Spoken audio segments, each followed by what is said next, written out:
Bonjour mes délicieux amis.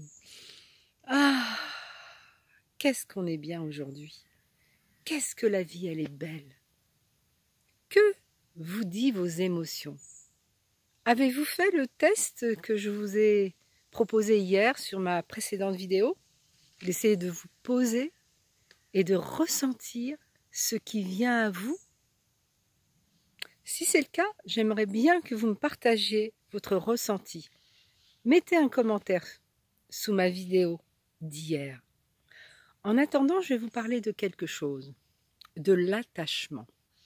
Qu'est-ce que l'attachement? On a tous tendance à s'attacher à quelque chose. C'est-à-dire que lorsqu'on a un ami, lorsqu'on a un animal, on a le sentiment que s'il n'est pas à nos côtés, on a beaucoup de mal à faire face à soi, à rester seul avec soi dans une seule et même pièce. L'attachement, c'est une forme de peur. C'est un état dans lequel vous êtes, où vous vous dites, c'est inconscient, que d'avoir un ami, d'avoir quelqu'un que l'on aime près de soi, c'est de se sentir moins seul. Et surtout, c'est en fait une fuite parce que c'est un moyen de ne pas écouter ce qui se passe à l'intérieur de vous. C'est un moyen de refouler ces émotions, ces angoisses qui veulent parler, qui veulent s'exprimer. Alors le fait d'avoir une distraction, d'avoir quelqu'un à côté de soi, parfois il n'y a même pas d'amour, c'est plus parce qu'on a besoin d'avoir une présence, et c'est en fait une forme de fuite. Donc réfléchissez bien, il vaut mieux passer du temps avec soi, véritablement, de se poser, d'être soi-même dans une pièce seule et d'essayer d'écouter ce qui se passe à l'intérieur de soi, pour mieux savoir ce que l'on veut. Et non pas s'attacher à quelqu'un sous prétexte parce qu'on a peur de rester seul ou alors de ne pas vouloir écouter toutes ces angoisses, toute cette obscurité qui est en nous. J'aimerais que vous fassiez vraiment cet exercice de vous retrouver un jour, toute une journée seule, sans médias, sans rien, juste avec vous-même, juste vous poser sur votre canapé, sur votre chaise longue, enfin ce que vous voulez, juste écoutez ce qu'il y a à l'intérieur de vous.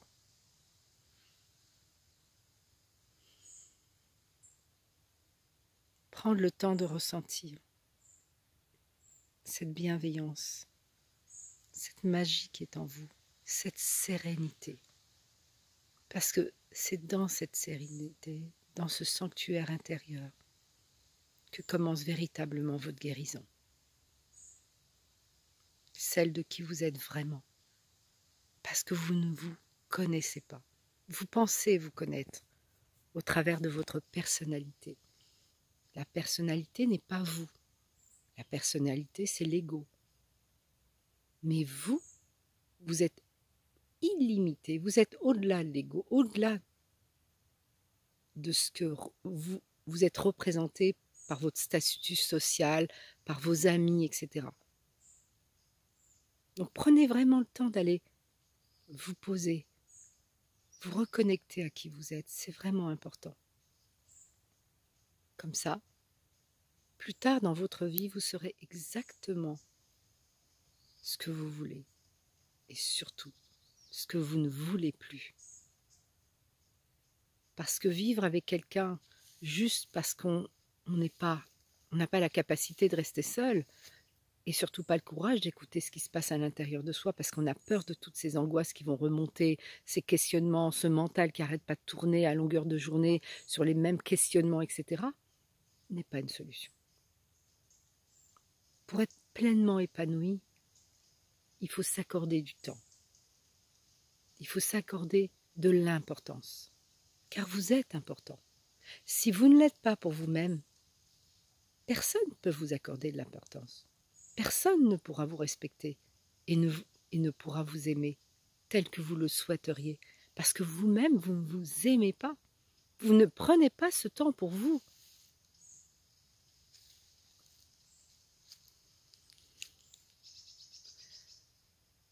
En tout cas, dites-vous bien que la vie, cette vie que nous vivons est une expérience, une multitude d'expériences, et qu'elle vous permet surtout de vous connaître.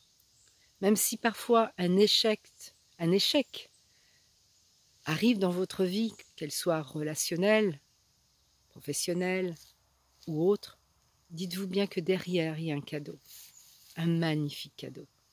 Parfois, on ne prend pas le temps de le regarder, on ne prend pas le temps de l'accueillir parce qu'on est dans la colère, dans l'inacceptation. Mais en fait, il y a véritablement un cadeau. Et ce cadeau, il va vous permettre de grandir, d'élargir votre vision, de guérir vos conditionnements, vos croyances, vos dogmes, vos limitations. Car vous vous limitez trop. Vous ne pensez pas du tout que vous méritez le bonheur. Vous ne pensez pas du tout que vous méritez une vie d'abondance, pleine, joyeuse. Et pourtant, vous avez tort. Regardez la nature. Elle est abondante. Elle est joyeuse. Elle est pleine de couleurs. Et là, nous venons de rentrer dans l'automne. Et vous savez ce que signifie réellement l'automne? Ben, c'est de lâcher. De vous dévêtir, de vous dénuder, de lâcher vos feuilles. Donc les feuilles, c'est vos pensées, vos croyances, vos limitations. Faites comme l'arbre.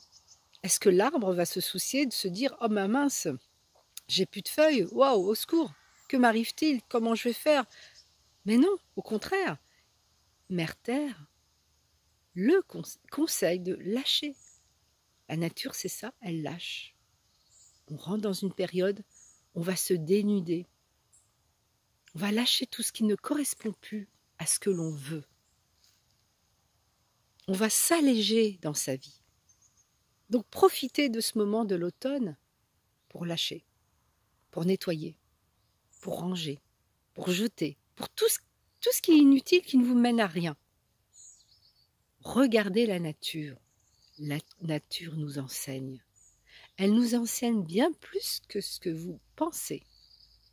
Un arbre a une sagesse, une intelligence incroyable. Il suffit de vous adosser à lui pour que vous repartiez gonflé à bloc avec une vision de la vie totalement différente. Mais faut-il prendre le temps de le faire? Et ça, c'est un autre programme. Voilà, je vais vous laisser là. Réfléchissez à ce que je viens de vous dire.